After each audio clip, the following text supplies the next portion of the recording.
Hello friends, welcome to my channel. आज का जो हमारा टॉपिक है वो एक ऐसे शख्सियत हैं जिनकी जो किसी इंट्रोडक्शन के मोहताज नहीं है और हाल ही के दिनों में उनकी इतनी ज़्यादा चर्चा हुई है कि शायद सबने ही उनके बारे में सुना होगा। तो हम जिनकी बात कर रहे हैं वो कोई और नहीं, क्रिकेट से जुड़े हुए बेस्ट बॉलर जिन्होंने भी लास्ट मैच में इंडिया वर्सेस न्यूजीलैंड में जो विकेट चटकाए, 7 विकेट, मोहम्मद शमी। आज हम उनके बारे में बात करेंगे और बताएंगे कि उनकी पर्सनल लाइफ और प्रोफेशनल लाइफ के बारे में से जुड़े कुछ ऐसे किस्से जो शायद आपने नहीं सुने होंगे और हम आज आपके साथ शेयर करेंगे। कभी सुसाइड करना चाहते थे मोहम्मद शमी, कमरे में पहरा देते थे उनके घर वाले। आज अपने देश के सबसे बड़े हीरो, कैसे वो इतने बड़े हीरो बने, क्या क्या उन्होंने स्ट्रगल किया और कैसे वो इस मुकाम तक पहुंचे, उनकी पूरी स्ट्रगल की कहानी आज हम आपके साथ शेयर करेंगे। मोहम्मद शमी ने बुधवार को न्यूजीलैंड के खिलाफ खेले गए वर्ल्ड कप सेमीफाइनल में 7 विकेट चटकाकर भारत को शानदार जीत दिलाई। वहीं इस मैच में वह वनडे क्रिकेट में चौथी बार 5 विकेट लेने वाले पहले गेंदबाज बन गए। इसके अलावा उनके नाम एक और गजब का रिकॉर्ड दर्ज हो गया है। वर्ल्ड कप में 50 विकेट लेने वाले वो पहले भारतीय गेंदबाज भी बने हैं। अगर मुझे मेरे परिवार का साथ नहीं मिलता तो मैं क्रिकेट छोड़ देता। मैंने 3 बार खुदकुशी करने के बारे में सोचा था। मेरा घर 24वीं मंजिल पर था और मेरे घर परिवार को लगता था कि मैं कहीं अपार्टमेंट से कूद न जाऊं। ये शब्द भारत के स्टार गेंदबाज मोहम्मद शमी के थे। ये वो समय था जब उन्होंने अपनी ज़िंदगी के सबसे कठिन दौर का ज़िक्र किया था, लेकिन समय के साथ कठिनाइयाँ कम कम हुई और शमी इतिहास लिखने चल पड़े। आज शमी की गेंदबाजी का लोहा दुनिया मान रही है। उन्होंने बुधवार को न्यूजीलैंड के खिलाफ खेले गए वर्ल्ड कप सेमीफाइनल में 7 विकेट चटकाकर भारत को शानदार जीत दिलाई।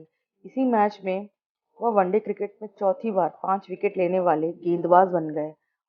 इसके अलावा उनके नाम एक और गजब का रिकॉर्ड दर्ज हो गया है। वर्ल्ड कप में 50 विकेट लेने वाले वो पहले भारतीय गेंदबाज भी बन गए हैं। यहाँ तक पहुंचने की राह शमी के लिए बिल्कुल भी आसान नहीं थी। पिछले कुछ वर्षों से शमी कई आरोपों और विवादों से जुड़े रहे। यही वो समय था जब उन्होंने एक बार नहीं, 3 बार, तीन बार सुसाइड करने की ठान ली थी। ये वो समय था जब शमी 2015 वर्ल्ड कप के बाद चोट से वापसी कर रहे थे और उनकी पर्सनल लाइफ में बहुत उथल पुथल मची थी। लेकिन किस्मत ने कुछ और ही लिखा था। परिवार का साथ मिला और वह अपने बुरे वक्त से लड़कर इस मुकाम तक पहुंचे। दरअसल 2020 में कोरोना काल के दौरान एक रोहित शर्मा के साथ इंस्टाग्राम लाइव में शमी ने सुसाइड का ख्याल आने वाली बात का खुलासा किया था। उन्होंने कहा था, मैं 2015 वर्ल्ड कप में चोटिल हो गया था। इसके बाद टीम में वापसी करने में मुझे 18 महीने लगे और वह मेरे जीवन का सबसे मुश्किल दौर था। आप जानते हैं कि रिहैब कितना मुश्किल होता है। और उसके बाद पारिवारिक समस्याएं, ये सब चल रहा था और इसी बीच आईपीएल के से 10-12 दिन पहले मेरा एक्सीडेंट हो गया। मीडिया में काफी कुछ चल रहा था मेरे निजी मुद्दों को लेकर। शमी ने आगे कहा था, मुझे लगता है कि अगर मेरे परिवार का साथ मुझे नहीं मिलता तो मैं क्रिकेट छोड़ देता। मैंने 3 बार सुसाइड करने के बारे में भी सोचा था। मेरे परिवार में से किसी को मुझ पर नजर रखने के लिए मेरे पास बैठना होता था। मेरा घर 24वीं मंजिल पर था और उन्हें लगता था कि मैं कहीं अपार्टमेंट से कूद न जाऊं। उन्होंने कहा, मेरा परिवार मेरे साथ था और इससे बड़ी ताकत कुछ नहीं हो सकती। वो मुझसे कह रहे थे कि हर समस्या का समाधान हो सकता है और सिर्फ अपने खेल पर ध्यान दो। जिस चीज में तुम अच्छे हो उसमें खो जाओ। इसलिए मैंने सब कुछ खो दिया। मैं नेट्स में गेंदबाजी कर रहा था, मैं रनिंग एक्सरसाइज कर रहा था। मुझे पता था कि मैं क्या कर रहा था। मैं दबाव में था। अभ्यास के समय मैं दुखी हो जाता था और मेरा परिवार मुझसे कहता था कि फोकस रहो। मेरा भाई मेरे साथ था, मेरे कुछ दोस्त मेरे साथ थे और मैं ये बात कभी नहीं भूल सकता। और अगर वह लोग नहीं होते तो मैं भयानक कर जाता। मोहम्मद शमी ने बुधवार को मुंबई में न्यूजीलैंड के खिलाफ भारत के सेमीफाइनल मैच के दौरान वर्ल्ड कप में के सीजन के किसी भारतीय द्वारा किए गए सर्वाधिक विकेट के जहीर खान के रिकॉर्ड को भी तोड़ दिया। कीवी टीम के खिलाफ 57 रन देकर 7 विकेट लेने वाले शमी ने मौजूदा टूर्नामेंट के 6 मैचों में 23 विकेट लिए हैं। वहीं उन्होंने 2011 वर्ल्ड कप में ज़हीर खान के 21 विकेट के रिकॉर्ड को पीछे छोड़ दिया। मुंबई के वानखेड़े स्टेडियम में न्यूजीलैंड के खिलाफ वर्ल्ड कप सेमीफाइनल में मोहम्मद शमी का बॉलिंग फिगर 9.5 9.557 रहा है। ये भारत की वनडे हिस्ट्री में सर्वश्रेष्ठ प्रदर्शन है।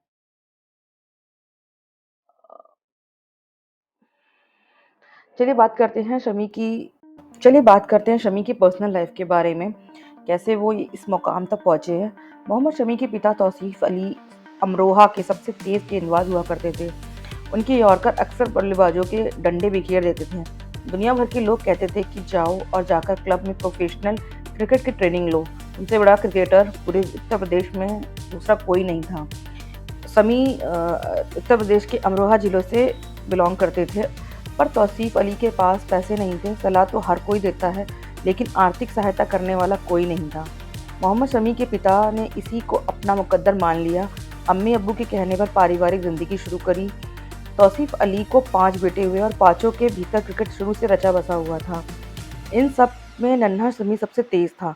अब्बू की क्रिकेट की ट्रेनिंग में सबसे जल्दी मोहम्मद शमी नई चीजें सीखते थे। तौसीफ अली को यकीन हो गया था कि मेरा क्रिकेटर बनने का अधूरा ख्वाब मोहम्मद शमी पूरा करेगा। तौसीफ अली को एहसास था कि वह बड़े क्रिकेटर क्यों नहीं बन सके। वह बेटे के सपने को पूरा करने के लिए हर हद से गुजर जाने को तैयार थे। तौसीफ अली बेटे के लिए कोई कसर बाकी नहीं छोड़ना चाहते थे। जब मोहम्मद शमी की उम्र 15 साल थी, तब तौसीफ अली ही बेटे को गेंदबाजी की ट्रेनिंग देते थे। उन्होंने अपने खेत में विकेट तैयार किया था, जहां मोहम्मद शमी दिन रात गेंदबाजी का अभ्यास करते थे।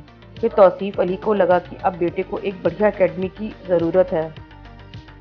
उन्होंने ज़मीन बेचकर मुरादाबाद की एक एकेडमी में बेटे को दाखिला कराने की सोची। कोच बदरुद्दीन ने कहा कि मैं पहले इस लड़के को गेंदबाजी करते हुए देखूंगा, उसके बाद ही फैसला करूंगा। मोहम्मद शमी ने गेंदबाजी शुरू की और बदरुद्दीन की एकेडमी के दिग्गज बल्लेबाज घुटने टेकते हुए चले गए। बदरुद्दीन ने तुरंत मोहम्मद शमी को अपना शागिर्द कबूल कर लिया। मोहम्मद शमी के पिता का ख्वाब पूरा करने के लिए जान लगा दी। वह एक भी दिन नागा नहीं करते थे, यहाँ तक कि ईद वाले दिन भी नमाज अदा करने के बाद मोहम्मद शमी गेंदबाज करने पहुंच जाते थे। जब भी एकेडमी में कोई क्रिकेट मैच होता था, तो मैच खत्म होने के बाद मोहम्मद शमी कोच से पुरानी गेंद मांगते थे। एक दिन बदरुद्दीन ने पूछा कि तुम इनसे करते क्या हो? मोहम्मद शमी ने जवाब में कहा, रिवर्स स्विंग की प्रैक्टिस करता हूँ। उस दिन के बाद से बदरुद्दीन खुद मोहम्मद शमी को रिवर्स स्विंग का अभ्यास करवाते थे। यूपी अंडर 19 टीम के ट्रायल के लिए बदरुद्दीन मोहम्मद शमी को खुद अपने साथ लेकर गए। सेलेक्टर्स ने मोहम्मद शमी के साथ भी वही किया जो भदोही के यशस्वी जायसवाल के साथ किया था। दोनों खिलाड़ियों के से एक ही बात कही गई, अगले साल आना तब देखेंगे। बदरुद्दीन को लगा एक साल में तो मोहम्मद शमी बहुत आगे निकल सकते हैं, ऐसे में उन्हें यूपी क्रिकेट बोर्ड के भरोसे नहीं छोड़ा जा सकता। कोच बदरुद्दीन ने पिता से कहा, आप मोहम्मद शमी को कोलकाता भेज दीजिए, वहाँ क्लब क्रिकेट में अच्छा करेगा तो स्टेट की टीम में आराम से जगह बना लेगा। तौसीफ अली के पास कोई और चारा नहीं था। वह किसी भी सूरत में बेटे मोहम्मद शमी को भारत के लिए खेलते हुए देखना चाहते थे। मोहम्मद शमी कोलकाता पहुंच तो गए, लेकिन ना तो उनके पास पेट भरने के लिए अन्न था और ना ही सर ढकने के लिए छत थी। मोहम्मद शमी अपने पिता पर और खर्च का दबाव नहीं डालना चाहते थे। उन्होंने ठान लिया था, अब जो कुछ भी करना है अपने दम पर करना है। बंगाल क्रिकेट एसोसिएशन के असिस्टेंट सेक्रेटरी देवव्रत दास ने एक मैच में मोहम्मद शमी को गेंदबाजी करते हुए देखा। देवव्रत दास को समझ आ गया कि ये लड़का क्रिकेट की दुनिया में छा जाएगा। देवव्रत ने मोहम्मद शमी से पूछा कि तुम रहते कहाँ हो? मोहम्मद शमी कुछ बोल नहीं पाए। तेज भूख भी लगी थी। गुजारा बड़ी मुश्किल से चल रहा था। तभी कभी रेलवे स्टेशन पे तो कभी बस स्टैंड पे। देवव्रत दास ने उसी वक्त मोहम्मद शमी को अपने घर पर रहने के लिए आमंत्रित किया। उन्होंने बंगाल के एक चंदकर्ता बनर्जी से कहा कि आप एक बार मोहम्मद शमी की गेंदबाजी देखिए। बनर्जी के सामने मोहम्मद शमी ने गेंदबाजी शुरू की। बड़े बड़े बल्लेबाज हिल नहीं पा रहे थे। मोहम्मद शमी अपनी गेंदबाजी से सिर्फ विकेट उखाड़ रहे थे। शुरू से ही शमी को बल्लेबाजों को बोल्ड करने के बाद जो आवाज आती थी, वह सुनना काफी पसंद है।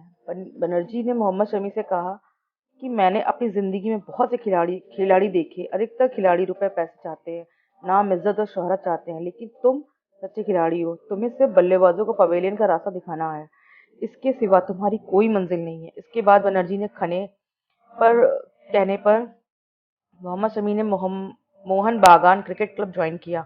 वहां मोहम्मद शमी ने सौरव गांगुली के सामने गेंदबाजी की। दादा खुश हो गए। सौरव गांगुली वही हैं जिन्होंने वीरेंद्र सहवाग, हरभजन सिंह, युवराज सिंह और महेंद्र सिंह धोनी जैसे खिलाड़ियों का करियर बनाया है।